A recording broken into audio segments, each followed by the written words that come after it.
It's nice. It's a Just to make them feel high quality. like it's more of a big Yeah, deal. official. You can tell this is a math room and a man's room, A math room and a man's room. right? Yeah. Minimalist. Yeah, just, All the tools in the back, possibly. and a high school. Sure. With the big words and the big numbers. Have you been to my Nothing class hanging. That was me all You're last coming to my year. I class got every green day. for it. You know. I what? today? You have to come to my classroom today. Yes, I am going to. No, you know what? I actually don't like it when rooms are too cluttered and full of everything because it distracts me actually. But I don't. Mine's too cluttered because I have way too many kids in my room, but that handwriting looks like mine. Where it looks like This? it looks That's bold. Trish. It looks like my handwriting. That's Trish. Oh, yeah. Jim, what are some of the challenges you have teaching math with your kids? Different levels. Yeah. Yeah. The differentiation is big. And how is math with you guys? Love. Your kids? My daughter loves math, Okay. and I'm here to foster that. Okay.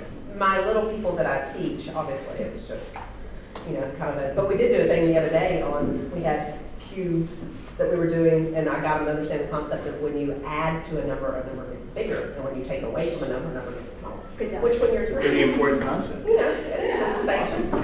I'm here because I love math. I'm not kidding. That's great. I couldn't resist it. I tried Cool. to go somewhere else. That's great.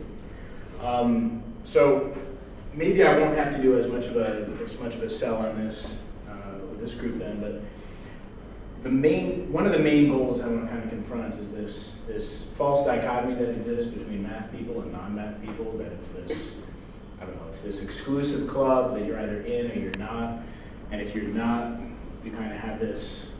Maybe it's a respect or a fear, or I'm not sure where that emotion is, but it's kind of it's something that gets in the way, I guess, of a working relationship sometimes when you're trying to get something done. Math people versus non-math people, good versus evil. It's like students being relaxed when they're doing other subjects, art, writing, but then math comes up and maybe they're suddenly really stressed out about it. Or it's the reverse. You have some kids who are really excited about math and it's all the other stuff that they don't want to do. So they're excited about the math, but they have this view of what math is. And so when they're 6 or 7 years old and they say, this is what math is, you have to wonder how that's going to evolve as they get older.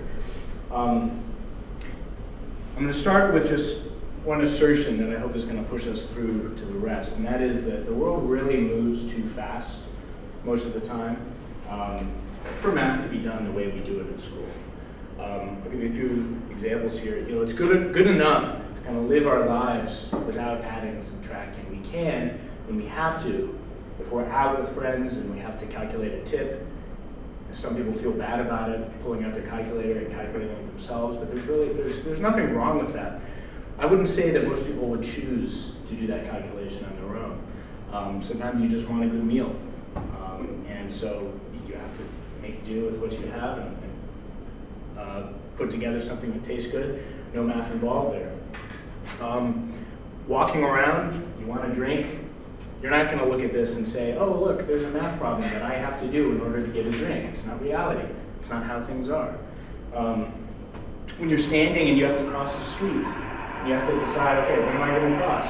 You're not calculating velocities or positions or anything like that. You're looking to see when is the car not going to hit me. And your brain has enough built-in capability to not have to do any calculations for that. It's a really amazing thing about the brain. So sometimes the idea of math is unnecessary. You don't need it in your day-to-day operations, you might say. So there's kind of an alienating fact about this, and that is that when you talk about someone like me, I love math. It's good to know that we have some other people who are excited about math here. There's this sense that we should be really excited about things that have what math looks like in them. So for example, I've been told playing pool, like, oh, you should be really good at pool because your physics and angles and velocities and all that other stuff, and I'm not good. I'm not very good at pool. I can't play basketball. even though it's the same kind of thing, velocities, angles. I lack those tools to be able to take whatever calculations I might be able to make or might be able to have a computer do for me. I lack those tools to be able to take those and turn it into an effective shot. So I'm missing something here. It really bothers me when I hear this from people. For most people, shooting a basket does not take any math. It's a completely intuitive thing that you can get better at through practice, but it's not necessarily something that involves math. And I see things differently, okay, but my students sometimes think, oh, I'm wandering around and I see something. I'm gonna figure out how many sides there are, how many squares are there, what is the length of the diagonal, what's the area, what's the thickness. I'm not doing this. This is not what I do for fun. But because of the way math is sometimes portrayed in textbooks, in classes, that's what they think doing math is all about. And so it's a problem that we have to address. So the bottom line that I want to emphasize here about me, this is very personal. Dear teachers, please pay attention. The second session has begun. The second session has begun.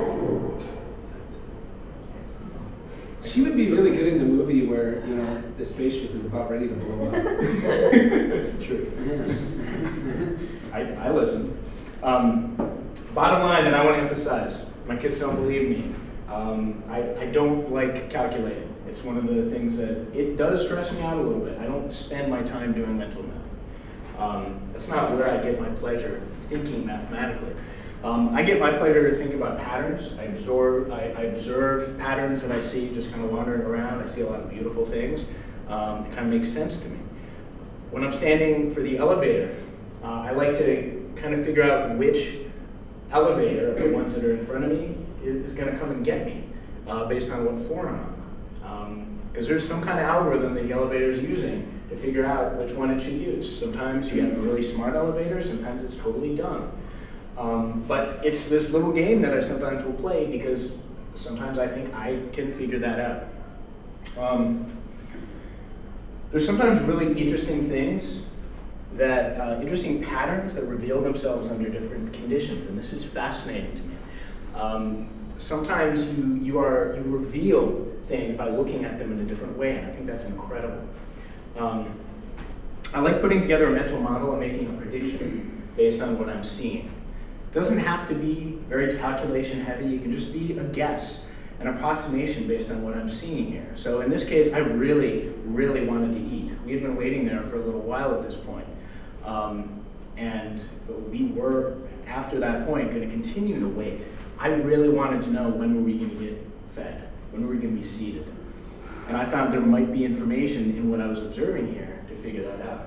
It's interesting to me. And so sometimes I make the decision that making a calculation is not worth whatever benefit I might get from it. If I'm at the market haggling, and I realize that maybe I could calculate something and save some money, it's not necessarily worth the cost of figuring that out. If there are a whole bunch of decimals, I could pull out my phone, but I don't want to do that in front of the guy who right now is trying to haggle with me. I want to very quickly come up with something.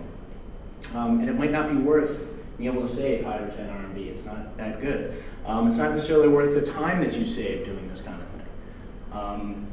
In general, and I think for a lot of our students, the cost of making a calculation is way less than the headache that results when they actually make that calculation. It's stressful for them.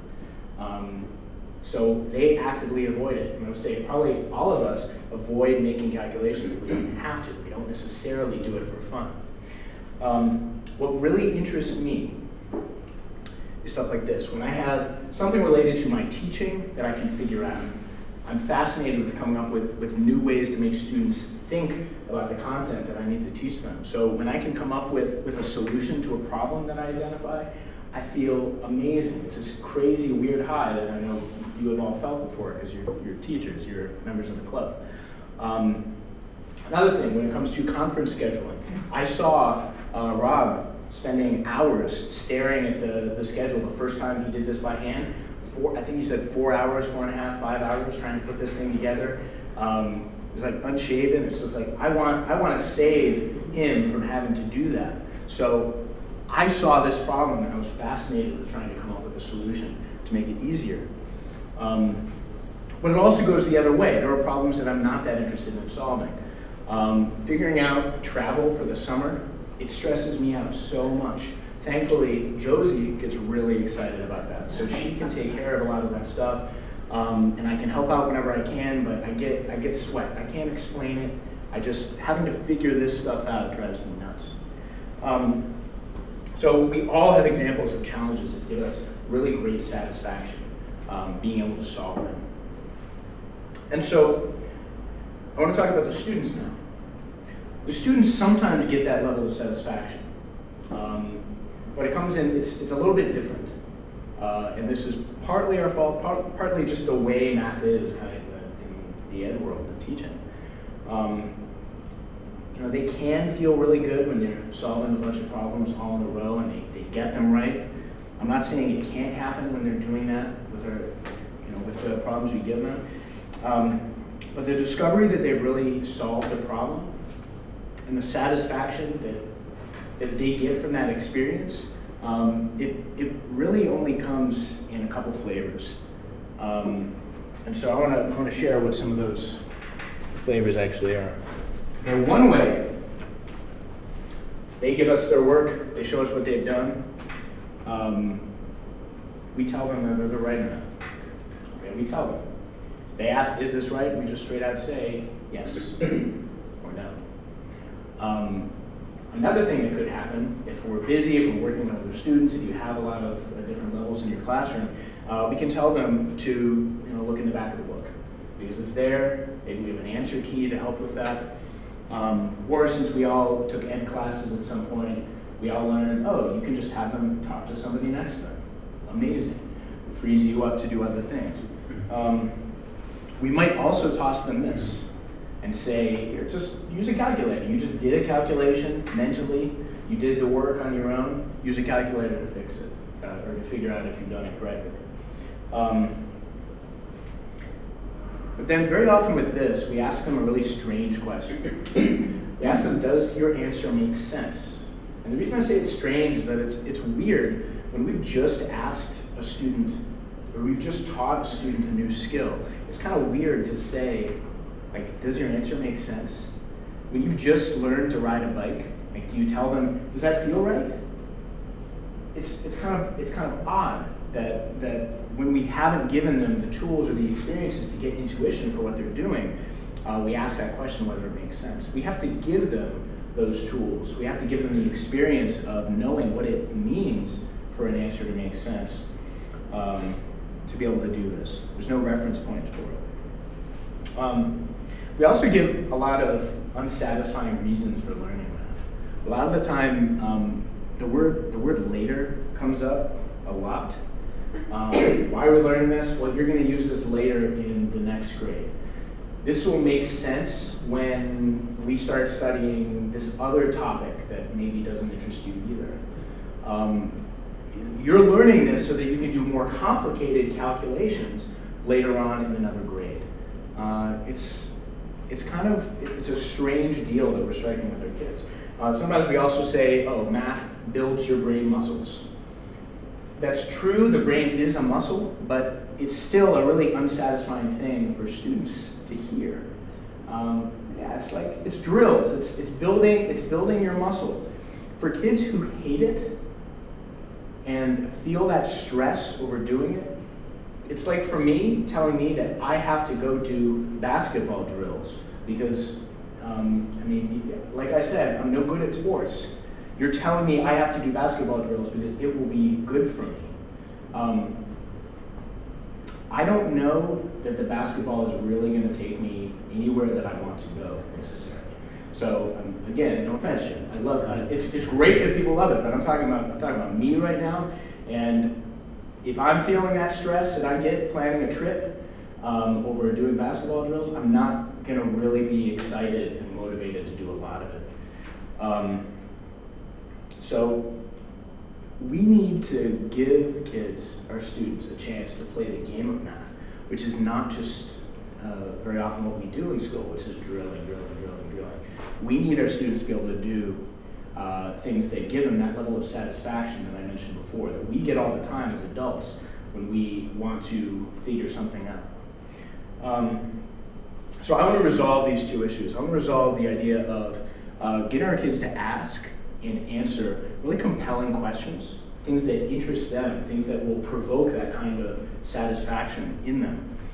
And I want to talk about the process of getting them to think the way mathematicians do, or the way I do, which is kind of being able to look at a question, analyze it, come up with a solution, and feel good about it. I want to give them that sensation of what it feels like when you figure something out that's challenging or really interesting to you. So to start, what I'm going to do is get you guys to do a little activity. What I've put together here is it's kind of a situation that I think it will speak for itself when I show you, but it's a little game between two teams, a red team and a green team. And what I'd like you to do, each team, obviously, as in any game, each team is trying to win. What I'd like you to do is watch the video, and I want you to think about the first questions that pop into your head during or immediately after watching this little video. Okay, so check this out.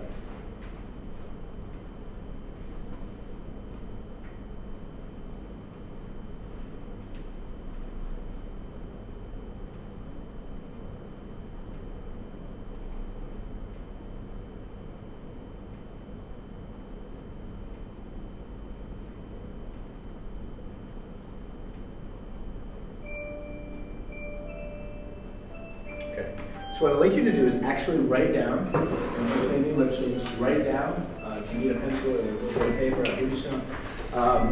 Whatever the first question, the first things you really want to know, what are those things? So go ahead and do that right now.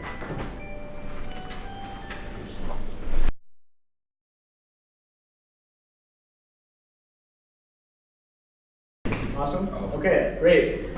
So let's talk a little bit about what this is telling us now.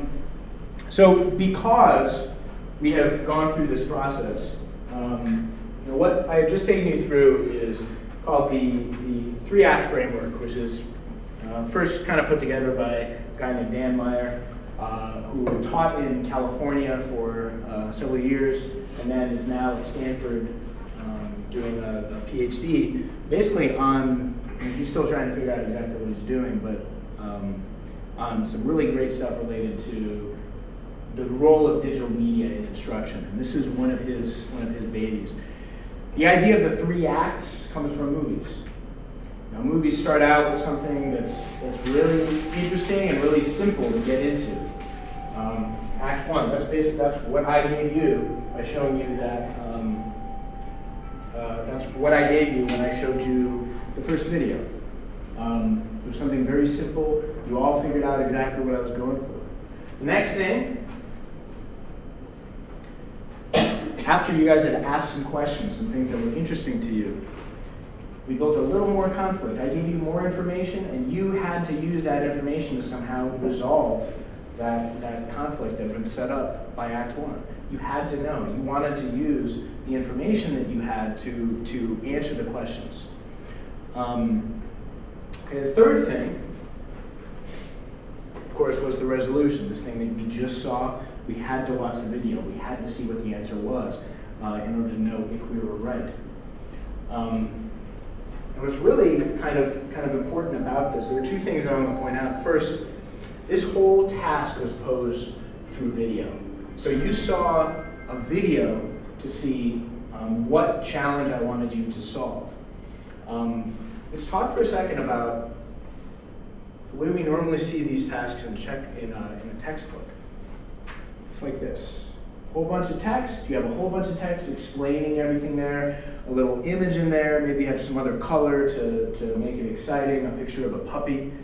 And then you have the questions that you are going to answer. It's all there, really neatly packaged. If you're an ESOL student and you see this, you're going to be very intimidated. There's a lot going on there. There's a lot of information. There's also all of the information you need. It's kind of a weakness of the print medium, right? right? It's not like you can selectively reveal things over time. All the information you need to solve the problem, the textbook publishers want to have you, want to not have to make you look elsewhere for information. It's all there. It's all neatly packaged.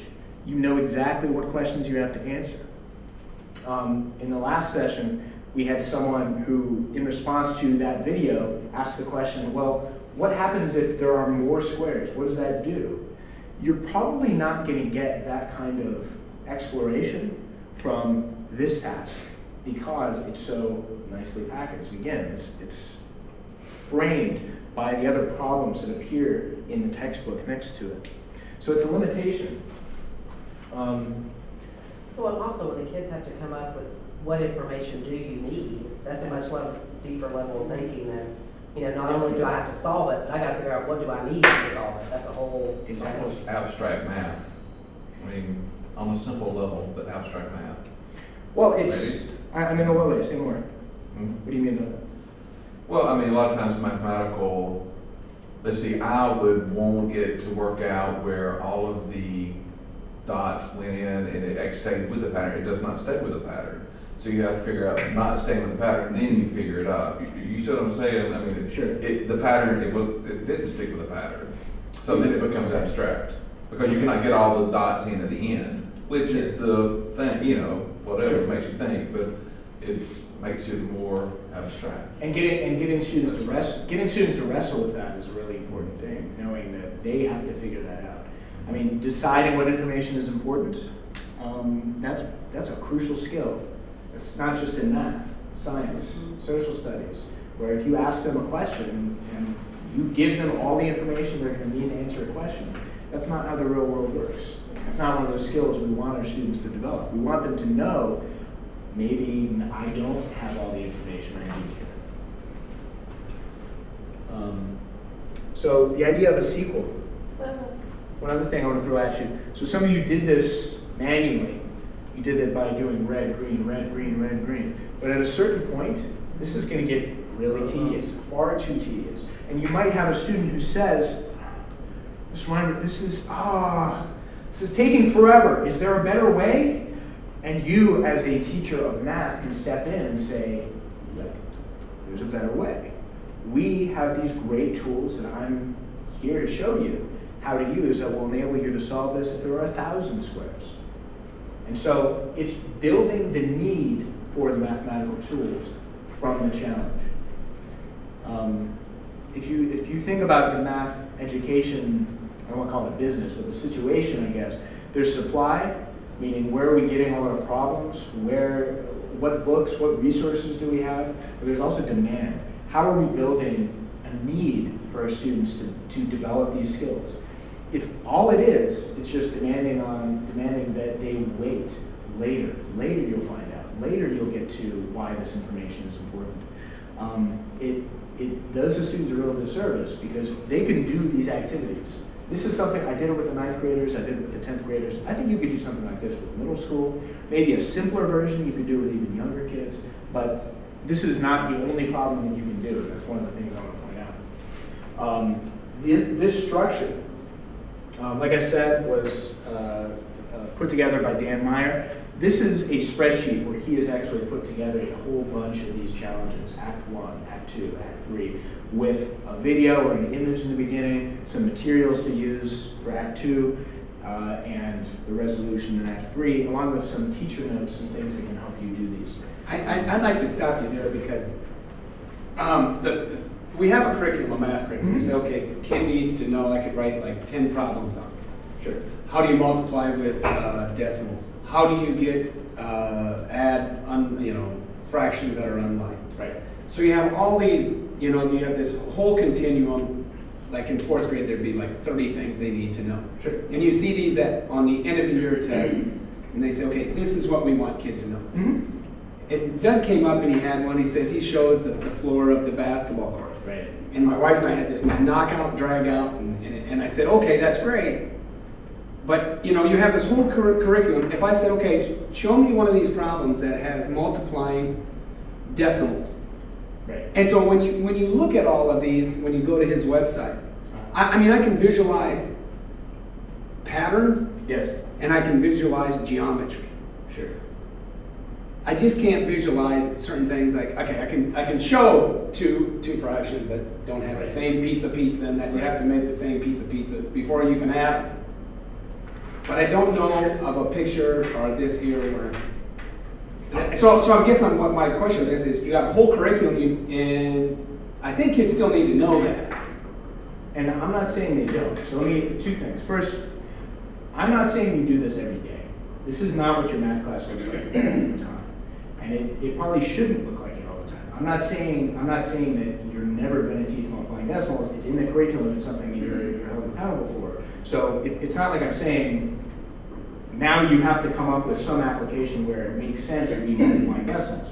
There are things in this world where you just have to, you know them for a reason that sometimes is just because you have to. It's unfortunate that we have to look at it that way, but that's kind of the way it Okay, is. But can also, anybody video this so I can play that? No, I'm taking a video. Okay, good. Oh, good. Okay, I'm gonna play that part. Then I'll just. But I will say, far too often, the needle is way in the repetitive algorithm stage. That's absolutely right. And so there's something that we have to do about that problem, and I think this provides a really elegant, simple way to not be focused on the recipes, the algorithms every single time, knowing what steps you have to do every single time. It's not so much connected to the computation. I'm going to talk more about that in just a second, like this idea of computation and how it fits into math. But you're absolutely right. I'm not saying we have to now get rid of our whole curriculum for our school because we have to do things this way. But it's more of a hey, this is going to help, yes. But we still have this curriculum. I want to point out one other thing about this. I asked all of you for a guess in the beginning, after we came up with it. Like, who do you think is going to win? It doesn't matter if you say you're no good at math or you are the top student. Anybody can make a guess.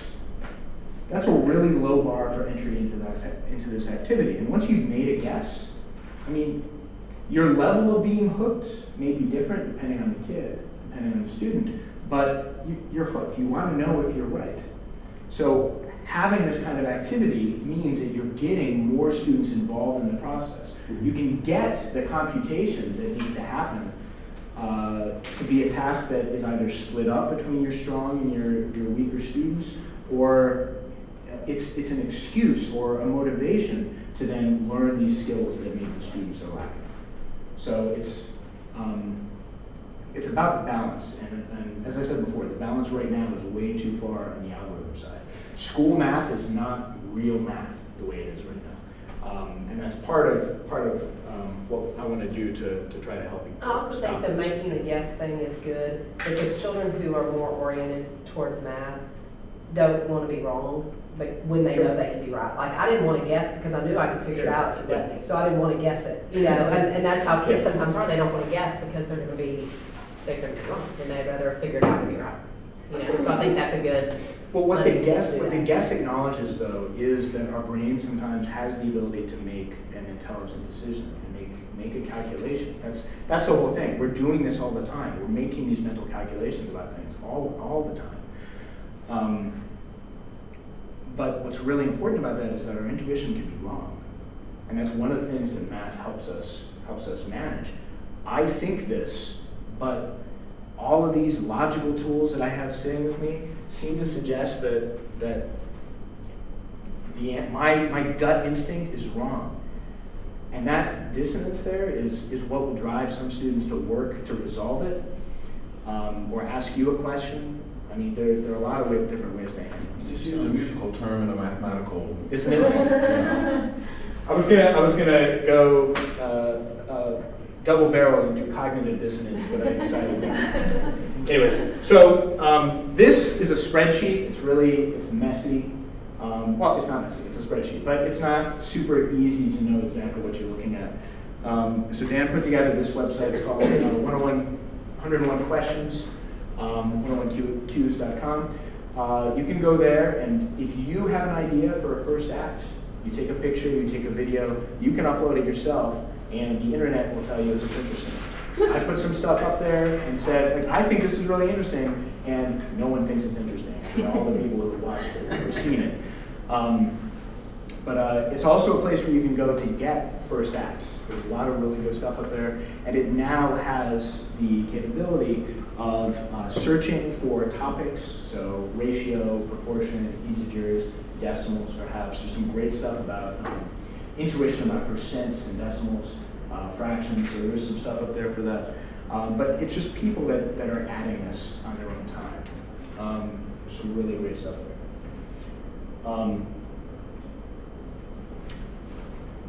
I'm not asking this, I should have, but very often you ask a group, or you ask somebody, why do we need fractions? And the first example is cooking. Like, yeah, you use fractions in cooking. And I call BS on that one because Use a measuring cup in cooking. Yeah. It says 1/4 on it. Right, exactly. That's not legitimate use. That's the same. I don't know. It's not good. Not good. The math that you typically do in the kitchen is not the kind of math that you learn. And so I just want to bring. I went to the warehouse and got this picture of a word problem. Look, we use this stuff, kids.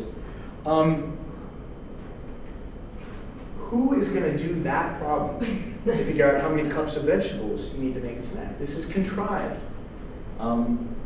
It's not a good use of this material.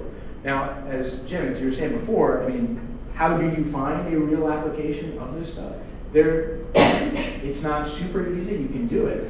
But I also would not try to hook students into math through multiplying decimals or adding fractions like this. This is not. No, I wouldn't either. This is not compelling. It's not that interesting. It's not, and I love math. This is not pulling at my heartstrings right now to resolve. Just me, I like to cook.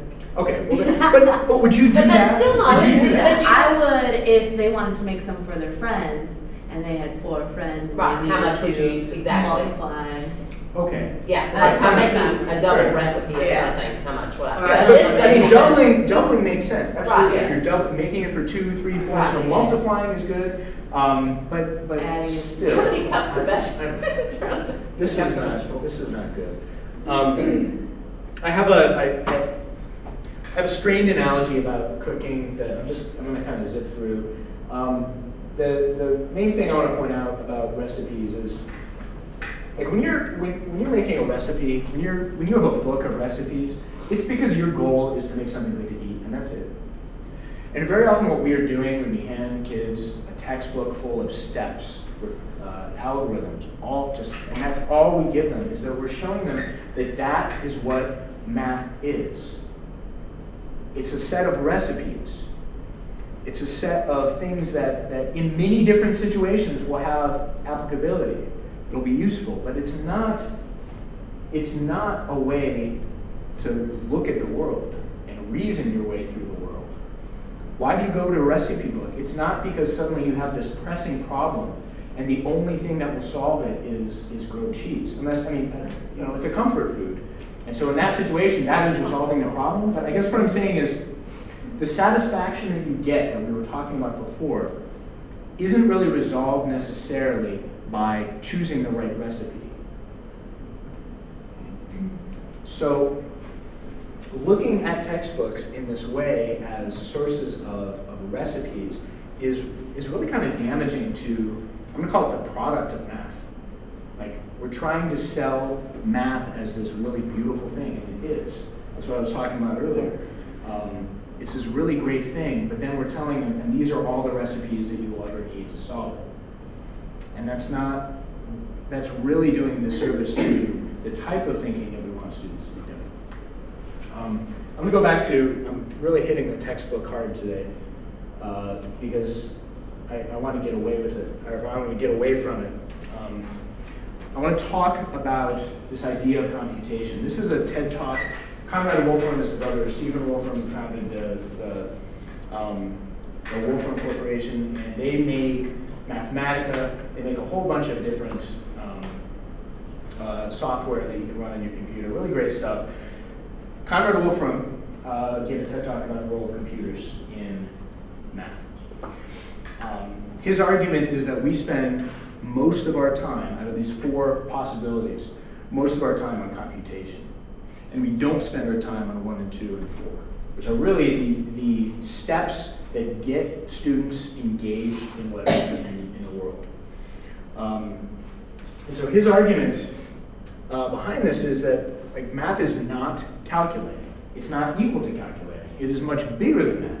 Calculating is an important part of what we are trying to teach in math, but it's a lot more than that. And so we want to make sure that we're giving them these opportunities to do things that are not just computation. It's important. It's an important part of what we're doing, but it is not the entire game. Can you go back 1 second? Yeah, sure. I will give you this slide, actually. These two slides are on my handout that I'll give you in a second. The other thing, Common Core, this is something that's spreading through the US right now. One of the things that doesn't get as much press time is there are standards for mathematical practice, which are these skills that I keep bringing up are the ones that go into standards of mathematical practice. These are the 6 things that generally we want students to be able to know. The content, the multiplying decimals, the solving algebraic equations, factoring, graphing, all of that is kind of on the side of this. And these 6 standards hang out with every other group of math standards that we're trying to teach students. They're like the same as science. Yeah, see, it's math is a science. I mean, excuse me. These are the things that you want to be able to, you want your students to be able to do when they encounter a problem. Just want to point out, this is Act 1 in Dan's framework. This is Act 2. This is all Act 3. There's a little bit of haziness between Act 2 and Act 3 right here. Probably validating the conclusions and reporting. Maybe those are really Act 3. And this should be Act 2, but I'm not wedded to it. So these ideas are out there.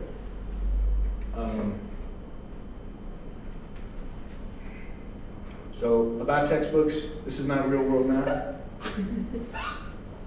But the textbooks have a vested interest in trying to have everything in there, have exciting, engaging images that make them think, yeah, math really is used everywhere. But a mathematician does not necessarily look in the middle of the game and go, oh, perpendicular. That's the same stereotype that I talked about, where I don't look at things trying to find what their area and perimeter are for fun. That's not what I do. This is another, I like this one a lot. This is also from the warehouse. One. That's going to be multicultural. Yeah, exactly. Could be. He plans to He plans to eat 3 1/3 servings. He sits down and says, How many servings will be left? Again, you can try it. It's a edging on dishonest. The student will read this and say, like, just tell me to subtract 3 1/3 from 6. Because they sense this, they know this. I think my Italian girl would like Awesome. So I want to point to some other quick activities, and we're almost out of time. Estimation is one of the best ways to get your kids in this game with minimal input from you, where you don't actually have to do that much. What do you want to know in this picture? how many drinks you can get. Sure. Okay, if you come in with this roll, you're probably going to be not thirsty for a long time. Okay, this this is one of Dan Meyer's pictures.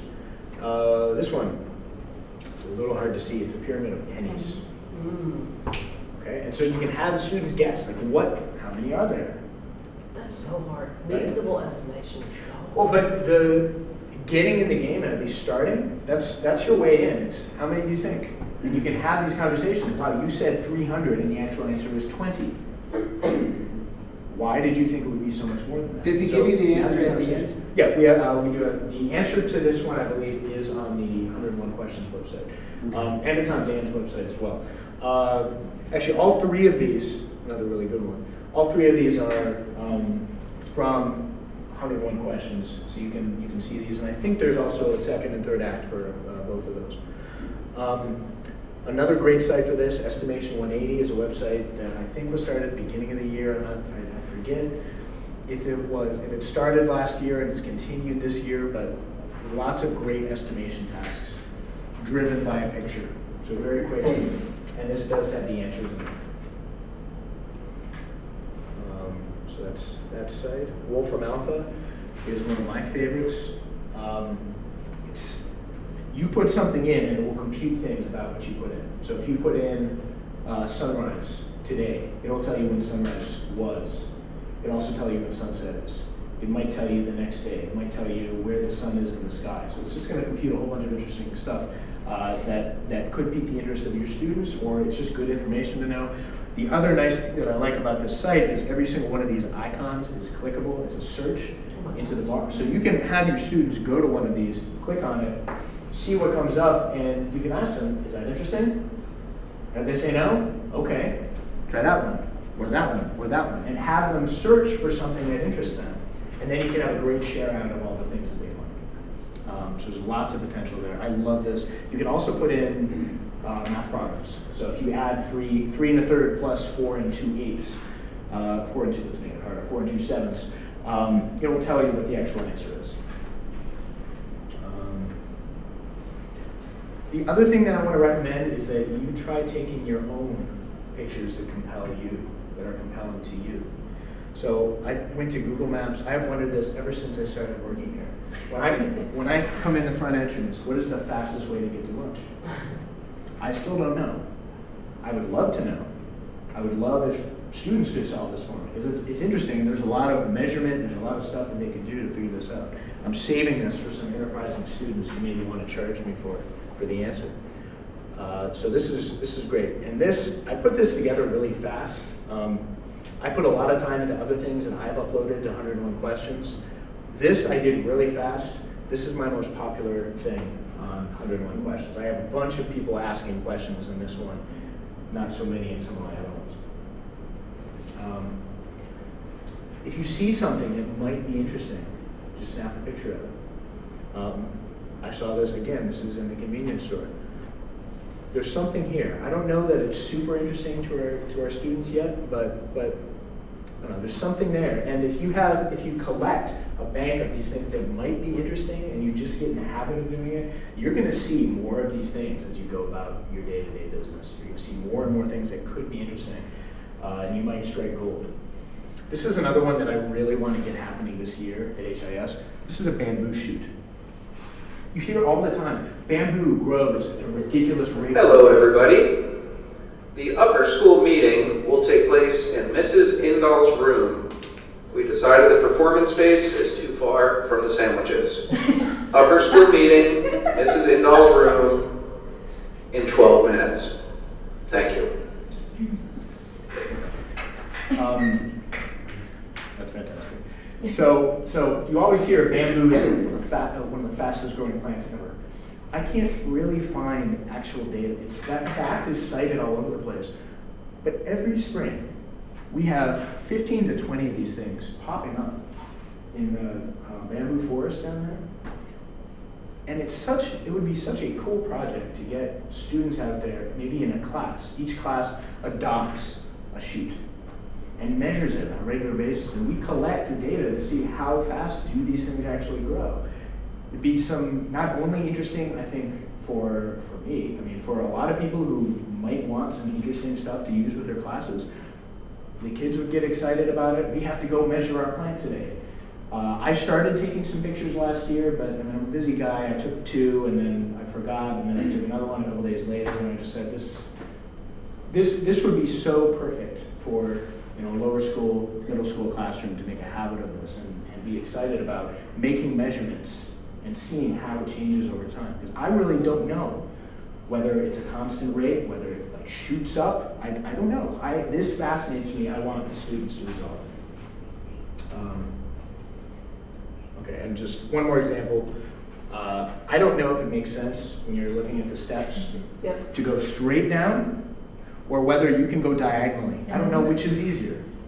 I would love to know. This is really interesting to me. I love that kind of stuff too. Yeah, these are simple questions, and if you're on the lookout for it, this kind of thing will pop up. So, the last thing... I always do the cycling thing. I do it too, but But I've you never have to actually see it. It's like you're walking like a duck, because it's clear it's not designed for that, but maybe it's faster. Maybe you're going more slowly because it's so awkward, I don't know. It's also getting you where you need to go. You're going to that door over there, so there's no reason to go straight down. Yeah, well, if I go straight, I'm not headed towards the door. Yeah. So you go faster if you go straight. You don't know. This is also, it's also, I mean, Probably the not. slope, does the slope have an impact on that? I mean, I have guesses, but I don't know. I won't know, but I haven't done this myself to figure it out. Again, because if some enterprising student realizes that they can charge me for answers to these questions. I think you should Don't learn learn how something you from feel that. about it then. It doesn't have to be calculated, just how you feel about it. You can do that. You can just not care which one is. Yeah. You know, it's not a big Yeah. deal.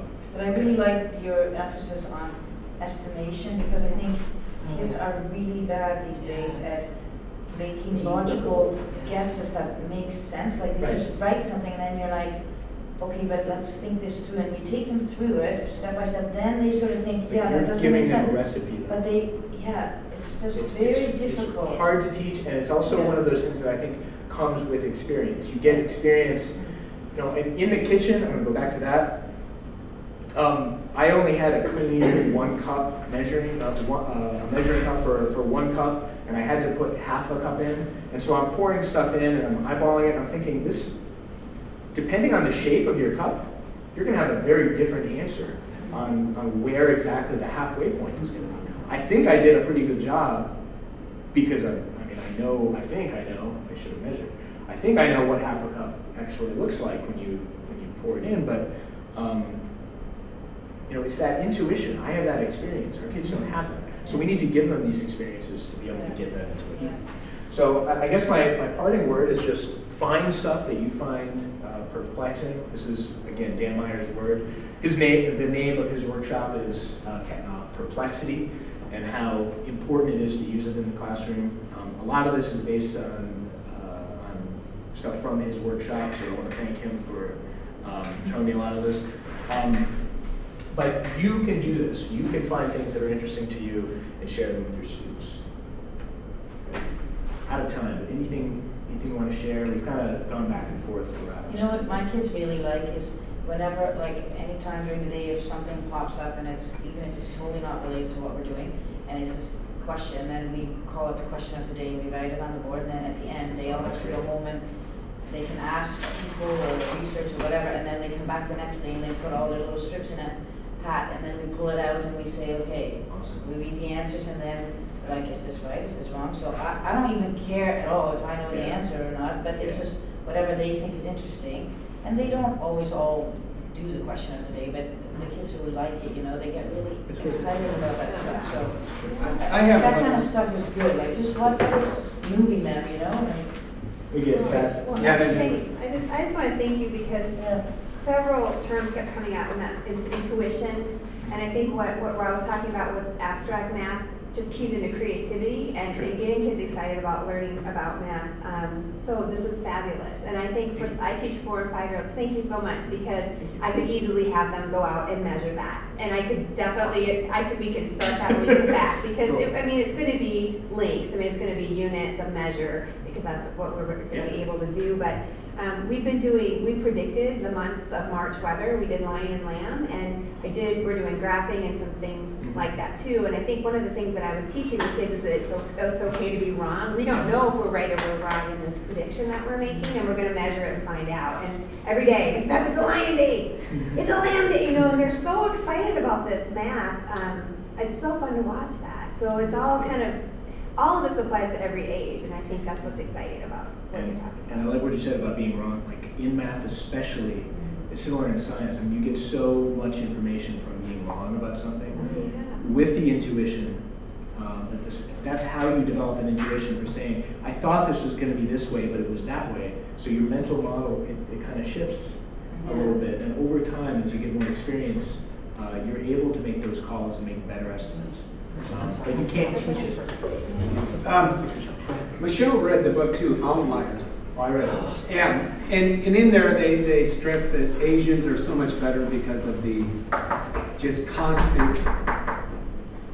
Well, And now you're here. Do you find? I mean, do you have this kind of struggle with? Hey, my best students are the Chinese kids, or in my class, they are by far the Chinese kids that came from a different school. Sure. I mean, I see that they definitely have repetition, but the other thing that we see here that we didn't necessarily see back home when we met the students from China or from Korea, was that the students who are here sometimes suffer from like not being the ones that were really well served by repetition. So we see a lot of students who have the repetition, and it's clear they have something that they have latched onto as the important part of a procedure or an algorithm, but they haven't been able to take that and connect the dots to be able to move that to another problem. I mean, you look at it, if you do very often what they do next door, and you were to drill every single algorithm, and you throw any problem at those students, they're going to be able to identify an algorithm that's going to work, because their recipe book is so thick, and they've spent so much time memorizing. On the other hand, we don't want to spend all our time memorizing algorithms. We want to give some time for our students who are not well served by the memorization. Not that anyone necessarily is, but we feel to serve our classroom culture and to serve our school culture that it's better to have these other experiences where you're applying what you're learning. You have some motivation for learning it, and so it's bigger than the repetition that they do next door.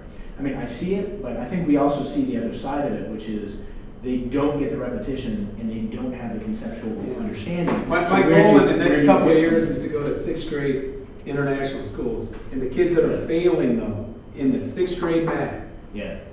the number one thing, I'd say 95% of them never learn their multiplication tables. And so my worry is, I love this stuff, but at the same time, are we moving farther away from the idea that you need that to move to the next step? But yes, math There's is also kind a of balance, right? Yeah, you have to have that balance. And you know that with Kalen.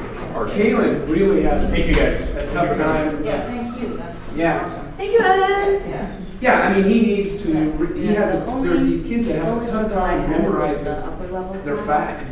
because it is. Well, I think it's And- important first that I really don't we like. get the concept straight in why We this don't works, have the time and how to do this works, and more then inquiry-based when things. they It's just do like, the, okay, here it is, this is how you do it. memorizing. Like we did Hardy Weinberg the other day. I would have loved to go and do like they know what that is. why it all works, have them actually But- figure out the But equations then themselves. It's just like, That well, next- you just need to know it. Here it is. The next do step it. up, see, from third, I use there's the a word huge plug jump and first, chug. because then all of a sudden you need to use that multiplication for fractions. Exactly. There's so many things. Yeah, I'll put the pen And down. I'm not critical of that, I'm just saying. No, it's something important that we have to recognize. I'm not What's funny is I minimizing had that.